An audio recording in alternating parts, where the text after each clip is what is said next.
Hi guys, welcome to my channel On Point. Myself Amit Sharma. Friends, एक नई development सामने आ रही है जो यूक्रेनियन मिलिट्री द्वारा रशियन मिलिट्री के 1000 सोल्जर्स को डाउन करने के संदर्भ में है और उनकी पोस्टों को भी बहुत और रशियन पोजीशंस को भी बहुत ज़्यादा नुकसान पहुंचाने के रूप में आ रही है। सामने आ रहे आर्टिकल में भी यही दावा किया गया है जिसके अंतर्गत रशियन डिफेंस मिनिस्टर ने जिसमें यूक्रेनियन डिफेंस मिनिस्टर ने यह दावा किया है। फ्रेंड्स, आपको क्या लगता है कि ये यूक्रेनियन डिफेंस मिनिस्टर द्वारा किया गया क्लेम क्या सही लगता है आपको? क्या यूक्रेनियन मिलिट्री जो कि इतनी कमज़ोर मिलिट्री है, जो कि नाटो और उसके सहयोगी देशों के द्वारा दी जा रही सहयोग से रशियन मिलिट्री का सामना कर पा रही है, थोड़ा बहुत जो भी है वो रशिया की माइटी मिलिट्री के 1000 सोल्जर्स को बिना कोई रशियन मिलिट्री के रिटेलिएशन के और बिना कोई कैजुअलिटी के कर सकती है? जी हाँ दोस्तों, आपने सही सोचा है कि ऐसा संभव नहीं है, क्योंकि ये युद्ध नहीं है, ये सिर्फ प्रोपेगेंडा का वार है। यहाँ पे सिर्फ मीडिया वार चल रही है और इसके अलावा कुछ ज्यादा कुछ ना तो कोई कैप्चर कर पा रहा है, ना रशियन एडवांटेज कर पा रहे हैं, ना यूक्रेनियन अपनी टेरिटरी को छोड़ रहे हैं। इस दौरान लगभग दोनों अपनी अपनी पोजीशंस बनाए हुए हैं और ये प्रोपेगेंडा वार सिर्फ और सिर्फ रशियन मिलिट्री के ट्रुप्स को डिमोरलाइज करने के लिए है और साथ ही साथ जो रशियंस जो सोसाइटी है उनके अंदर रिटेलिएशन का डर बनाए रखने के लिए है। रशियन मिलिट्री का मोरल डाउन करके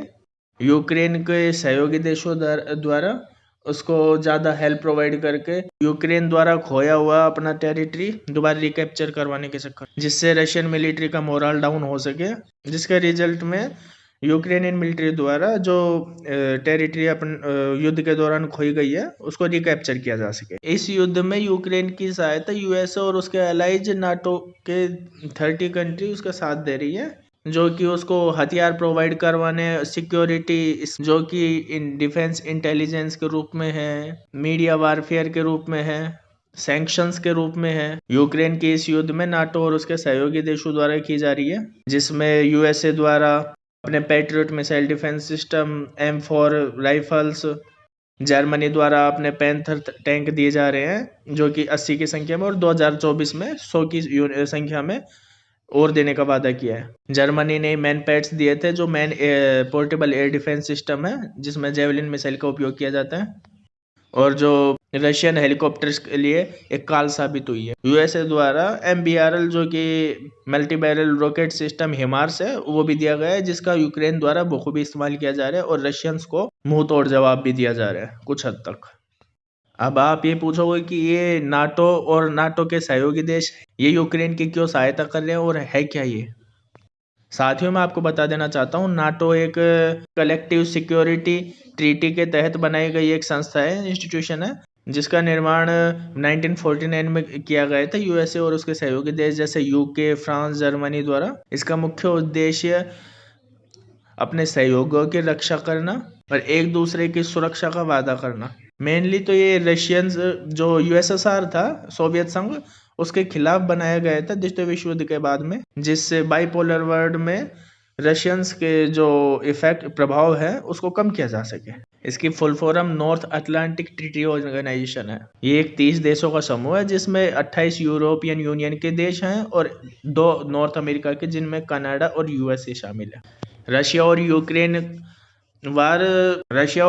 वार यूक्रेन की हठधर्मिता जो कि नाटो में शामिल होने की थी उसका ही एक परिणाम है और इसके पीछे नाटो के भी हित छुपे हैं, जिनमें मुख्य रूप से यूएसए का हित छुपा हुआ है,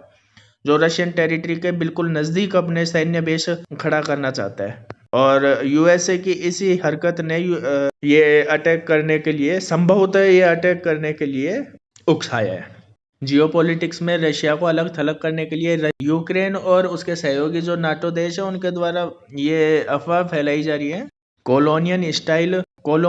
स्टाइल ऑफ वार, और वो भी अनप्रोवोक्ड के रूप में दर्शाई जा रही है। नाटो की इस हठधर्मिता ने और स्वयं के स्वार्थ ने यूक्रेन और रशिया जैसे नेबर्स को एक दूसरे के खिलाफ खड़ा तो कर दिया है, लेकिन कहीं ना कहीं इसकी तबाही आर्थिक मंदी के रूप में पूरे विश्व को ऊपर व्याप्त हो रही है, क्योंकि कुछ देशों का स्वार्थ पूरे विश्व के ऊपर भारी पड़ रहा है, जो कि आर्थिक मंदी के तौर पर है। इस मैप में आप यूक्रेन और रशिया की टेरिटरी देख सकते हैं आसानी से, और इस टेरिटरी के साउथ और वेस्टर्न फ्रंट के ऊपर ये दोनों आर्मी डिप्लॉयड है और आपस में युद्ध चल रहा है। इस युद्ध के अंदर पिछले साल से और अभी तक रशिया द्वारा बहुत ज़्यादा एडवांस किया गया है, और जो यूक्रेनियन टेरिटरी है, जो लुहांस्क, डोनेस्क और मारियोपोल जैसे शहर है, उनको पर कब्जा कर लिया गया है, और ये बहुत बड़ी टेरिटरी है। यूक्रेनियन फोर्सेस सिर्फ और सिर्फ अपना डिफेंस कर रही है,